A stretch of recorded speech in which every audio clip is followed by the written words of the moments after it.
It's Power Rankings on NFL Now. Every Tuesday, the NFL.com Power Rankings come out, and we are looking at the final four teams, where they started, where they finished. I am Elliot Harrison, and this is the big man, MJD. I don't know, seemed like a good idea. No? Still not a good idea? Yeah, that no? makes What, do you want to do the... All right, maybe not. All right, let's look at the Denver Broncos. We're calling it a Power Rankings flashback. So if you read the article in week one, and I know that you did, the Broncos were the 8th ranked team. That's how I saw it. Now they are 4th. MJD, what are you seeing from this team coming off the win against the Pittsburgh Steelers? You know what, Elliot? I was speaking with my mom this morning before we did the show, and she was like, my cousin plays with Broncos, TJ Ward. She was like, these guys seem to play down to their talent. They don't play a certain game. They play up or down to their opponent. I don't think that's a good thing to do throughout the playoffs. One thing is you didn't see the receivers make any big plays in the game. Peyton Manning, kind of got shut down a little bit from the Pittsburgh defense. The Broncos defense, on the other hand, did a great job. I thought they played lights out. Sure would be nice to see Demaryius Thomas play like a WR1 sometimes, wouldn't it? Yeah, it's always nice. But that guy right there, Aqib Talib, yep.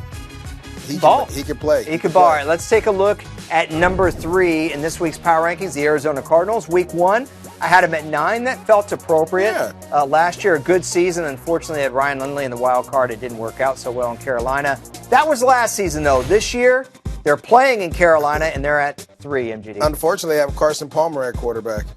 This guy was pretty shaky last week, wasn't he? Oh, man. How about that flat-footed interception he threw in the corner of the end zone? And you know what it was? I really feel like people put so much pressure on themselves that he wanted that win so bad that he will do anything for it. And sometimes you just got to take a deep breath, relax, and allow your offense and your team to play. He didn't do that. And then we got to get this guy, David Johnson, going. He has to get going. If he doesn't get going, they're going to be in deep doo-doo. And you think they'd be able to get him going. As much as they throw the deep ball, MJD, and make the defense play the whole field, that should open things up, you'd think, for David Johnson. Speaking of open things up, New England had a hard time doing that late in the year. They had too many injuries. But early in the year, so I had disrespectful you are. What? Number 4?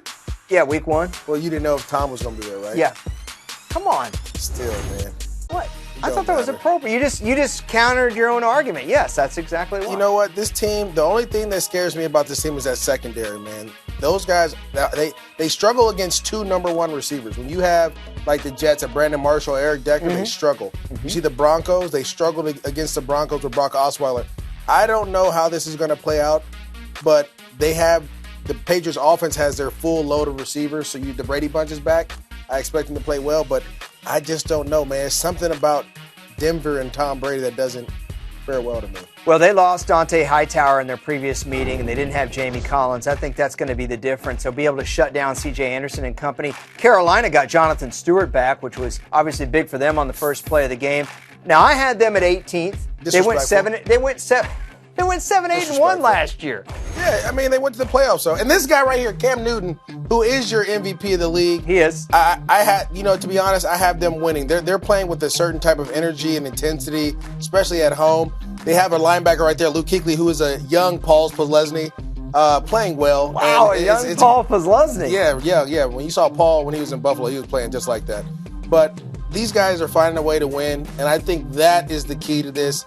They just find a way to win no matter what. They're gonna be there. They're gonna dive for balls. They're gonna make plays. They're gonna do the things that you don't want to have done. Yeah, I like how we had B-roll right there, so that people see you come out with a straight face. But when you delivered a certain line there, did you like that? I don't know about Paul Posluszny and Luke Kuechly. I do love me some Thomas Davis. Either way, the Panthers are number 1 in this week's Power Rankings. Again, you can find them at NFL.com/Power Rankings. And he and I, we do this all the time. Hit us up anytime on Twitter.